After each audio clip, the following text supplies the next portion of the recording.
మరో break news చూస్తున్నాం. కామారెడ్డి జిల్లాలో దొంగ నోట్ల డెన్ గుట్టురట్టు చేశారు పోలీసులు.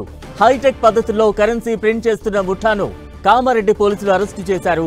మొత్తం 12 మంది ముఠా సభ్యుల్లో 8 మందిని అదుపులోకి తీసుకున్నారు. 3 లక్షల విలువ చేసే ఫేక్ కరెన్సీతో పాటు ఫేక్ కరెన్సీ తయారీకి ఉపయోగించే సామాగ్రిని కూడా పోలీసులు స్వాధీనం చేసుకున్నారు. నిందితులను రిమాండ్కు తరలించారు.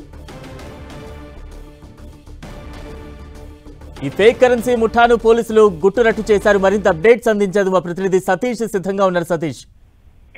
బలరాం, కామారెడ్డి జిల్లాలో దొంగ నోట్ల చెలామణి జరుగుతున్నటువంటి వ్యవహారాన్ని పోలీసులకు సమాచారం అందించడంతో ప్రత్యేక పోలీసు బృందాలతో దర్యాప్తు మొదలు పెట్టారు. 8 ప్రత్యేక బృందాలను ఏర్పాటు చేసి ఇటు కామారెడ్డితో పాటు అదేవిధంగా ఛత్తీస్గఢ్, వెస్ట్ బెంగాల్, బీహార్ చెందినటువంటి కీలకమైనటువంటి వ్యక్తులను పోలీసులు అరెస్ట్ చేశారు. ఇందులో 12 మందిలో గాను 8 మందిని అరెస్ట్ చేశారు. మరొక 4 పరారీలో ఉన్నట్టు జిల్లా ఎస్పీ రాజేష్ చంద్ర తెలపడం జరిగింది. కామారెడ్డి కేంద్రంలో ఉన్నటువంటి సిద్ధగౌడ అనే వ్యక్తి కొంత సోషల్ మీడియా ద్వారా పరిచయమైనటువంటి వ్యక్తి ద్వారా వెస్ట్ బెంగాల్ చెందినటువంటి సౌరవ్ డే అనే వ్యక్తి ద్వారా 5,000 ఒరిజినల్ క్యాష్ ఇచ్చి అతని దగ్గర 10,000 రూపాయలు దొంగ నోట్లు తీసుకోవడం జరిగింది. అది కూడా ఫేస్బుక్ లో వేదికగా పరిచయమైనటువంటి ఒక ప్లాట్ఫామ్ వేదికగా వీరు పరిచయం చేసుకున్నారు. ఆ పరిచయం తర్వాత వీరిద్దరు ఫోన్ నంబర్లు మార్చుకోవడం జరిగింది. ఆ తర్వాత కొరియర్ ద్వారా దొంగ నోట్లను పంపించడంతో సిద్ధగౌడ అనే వ్యక్తి ఇటీవల గత నెల 23న కామారెడ్డి జిల్లాలో ఒక మద్యం కొనుగోలు చేస్తున్న సందర్భంలో అనుమానం వచ్చినటువంటి క్యాషియర్ అఖిల్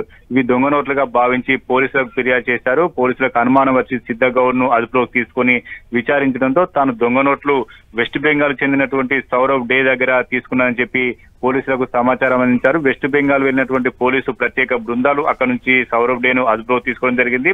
దాంతో పాటు అతని లింక్ అంతా కూడా సౌరవ్ డే సంబంధించి ఎక్కడ డబ్బులు వస్తాయి, ఎవరు ప్రింట్ చేస్తున్నారు అనే విషయాలను మొత్తం పోలీసులు తమదైన శైలిలో కూపీ లాగడంతో ఇటు బీహార్ సంబంధించినటువంటి వ్యక్తులు, అదేవిధంగా వెస్ట్ బెంగాల్ సంబంధించినటువంటి వ్యక్తులు, ఛత్తీస్గఢ్ సంబంధించినటువంటి వ్యక్తులు వీరంతా కూడా కలిసి దొంగ నోట్లను ముద్రించడం, మార్కెట్ లో చెలామణి చేస్తూ గత కొంతకాలంగా వీరంతా కూడా నకిలీ కరెన్సీని మార్కెట్ లోకి ఎక్కువగా విడుదల చేస్తున్నట్టుగా తెలుస్తుంది. పోలీసులు వీరందరినీ కూడా అదుపులో తీసుకున్నారు. 12 సభ్యుల ముఠాలో ప్రస్తుతం అయితే 8 మందిని అరెస్ట్ చేశారు. వారి వద్ద 3 లక్షల నగదుతో పాటు ఏదైతే నకిలీ నోట్ల ప్రింట్ చేసేందుకు ఉపయోగించే పరికరాలన్నీ కూడా పోలీసులు స్వాధీనం చేసుకున్నారు. బీహార్ కి చెందినటువంటి రషీద్ అనే వ్యక్తి ఇందులో కీలకమైన వ్యక్తిగా పోలీసులు చెప్తున్నారు. రషీద్ అనే వ్యక్తి ఎంఎస్సీ కెమిస్ట్రీ చేశాడు. అతనికి సాంకేతిక పరమైనటువంటి నాలెడ్జ్ ఉంది. అతను దొంగ నోటు ప్రింట్ చేసి ఇతరులతో మార్కెట్ లోకి వాటిని చెలామణి చేసే విధంగా ఒక బ్యాచ్ తయారు చేశారు. అది కూడా వివిధ రాష్ట్రాల లింకులతో కేవలం ఫోన్ల ద్వారా సోషల్ మీడియా ప్లాట్ఫామ్ ద్వారా ఈ వేదిక ద్వారా వీరంతా కలుసుకోవడం,